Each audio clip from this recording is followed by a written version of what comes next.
Care for more overpowered main characters? I've got your back with Volume 2 of the top 10 overpowered main characters. In this list, we once again take a look at some of the main characters that seem too strong for their own good, whether it be having a whole lot of insane powers, plot armor, or just plain old strength. Now, I don't want to keep you waiting, so let's take a look at another set of 10 overpowered main characters. But take note, the characters are overpowered in relation to the power levels of their own series.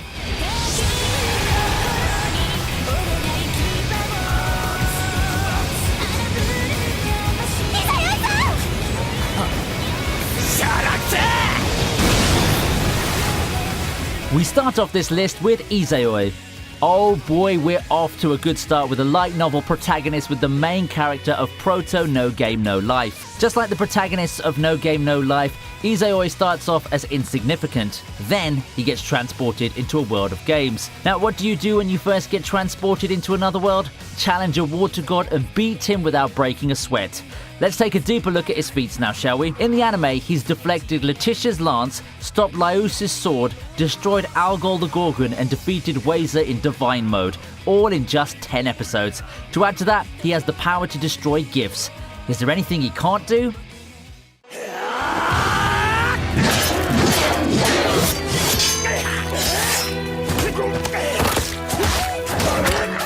Next, we have Kirito. Kirito's actually pretty tame when it comes to his arsenal. A plain teenager in real life, inside a game is where he shines. Lots of grinding and time on video games made him a master of VR to the point that he was given the extremely unique dual-wield skill in his time in Aincrad. He can also adapt very well to new games he's thrust into. Have you ever seen his beginner moves in GGO? Or how easily he can adapt to the underworld in Alicization? Now, just wait until he goes all out in Alicization Part 2's climax. The anime even expanded his resume of feats. We have anime-only scenes that imply he came back from the dead in Aincrad, and even that scene that suggests he only lost to Yuki because of the time limit. Then again, as I said, Kirito is pretty tame compared to what we have coming up. So sit tight and prepare for more craziness.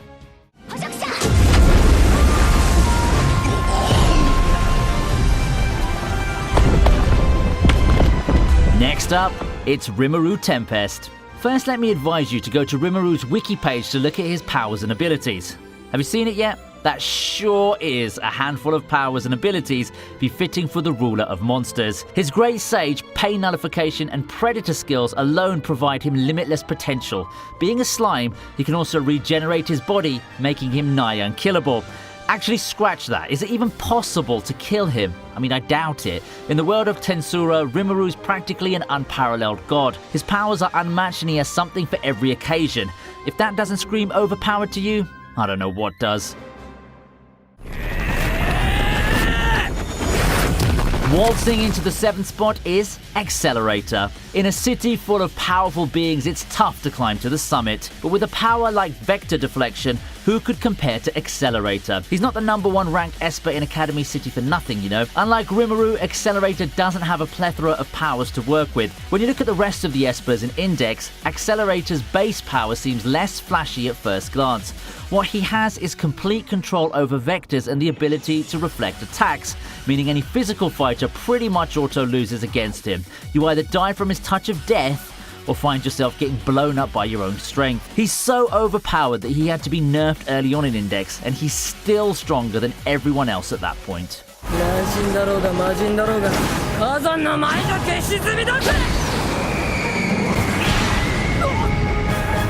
Medaka Kurokami is next on the list. Being an over-the-top parody or deconstruction of the shonen genre, it shouldn't come as a surprise that Medaka's Box's main character Medaka Kurokami finds herself on the list of overpowered main characters. Let's go over her powers now, shall we? Enhanced combat skills, superhuman physiology among others. Let's not even get started with her abnormality, the End. What does it do? Ensure anything you can do, she can do better. Medaka takes other powers and uses them to better effect. Talk about rubbing salt in the wound, you know, seeing a stronger version of your own powers being used against you. The only thing that limits her is that she can't copy the original user's physical conditions and status. ルルーシュビ・ブリタニアが命じる貴様たちは死ぬ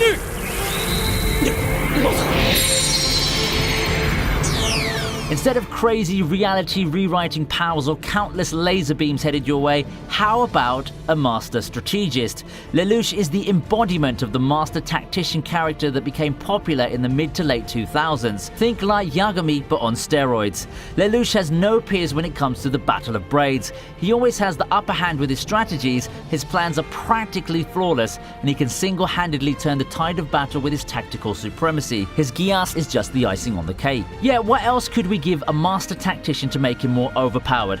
I know, give him godlike control over people. Granted, this power has limits, but it's still an overpowered ability to have. The scary thing about the Gyas isn't the forefront of his attacks. Lelouch often lets his superior intellect do most of the heavy lifting and merely has his magical eye as a trump card. God have mercy on anyone who tries to take him on in a battle of wits. Now, did that convince you to watch Code Geass? Good.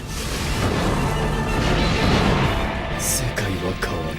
変えられる。これを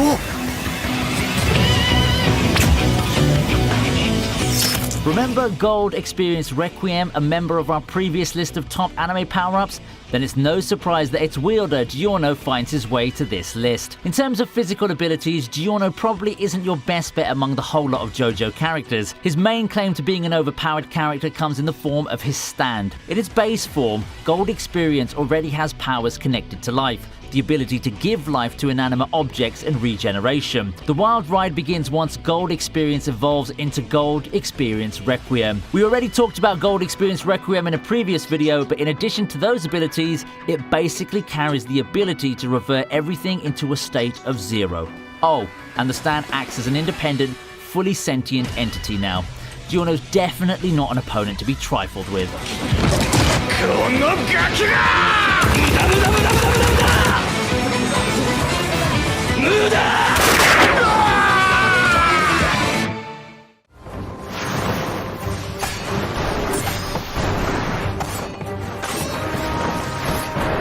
Yakimaru from Dororo is third on our list.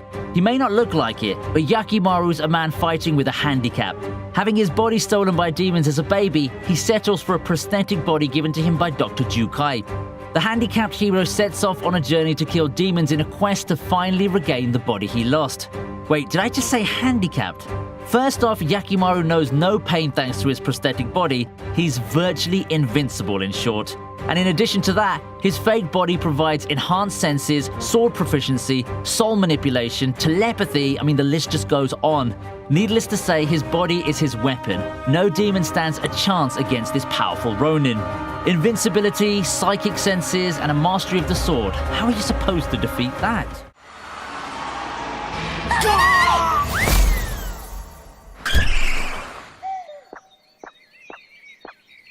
そんなわけで食事でもどう？あ、どんなわけだよ。僕の名前はサイキクスオ、超能力者である。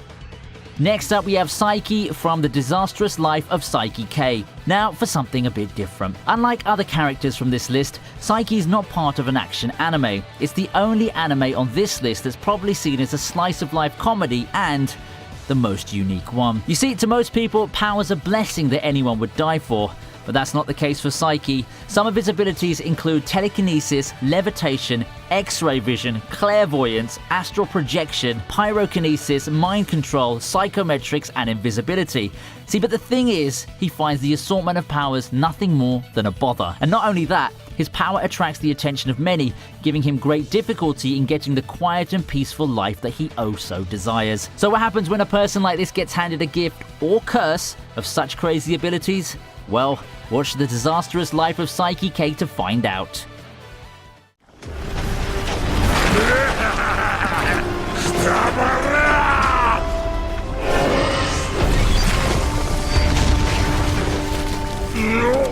Now, here's a unique case. For this entry, we take a look at the main character of a Korean series, which has an OVA and an ONA, by the way, and will soon have a full anime adaptation. Rai looks strong at first glance. he's one of those cool, brooding characters that find often they're the traditional hero's greatest rival. With that, we take a look at his pool of powers. So what do we have here then? Psychic abilities, enhanced physical abilities, control over the soul's energy, his signature blood rain, you name it, he's got it. In the Noblesse universe, Rise the pinnacle of power. Being the one true Noblesse, he's the most powerful noble in existence and is the avatar of strength.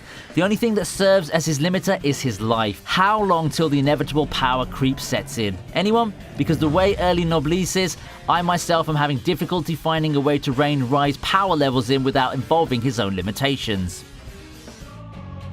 Well, that's a lot of overpowered main characters there, isn't it? That'll do it for now. For those who also watched the first video, which of the top 10 overpowered character rosters would win if they were to go head to head? I'd love to hear your feedback on that one. For more content like this, feel free to like, subscribe, and hit the bell button. I'd love to see you stay for the ride in the next video.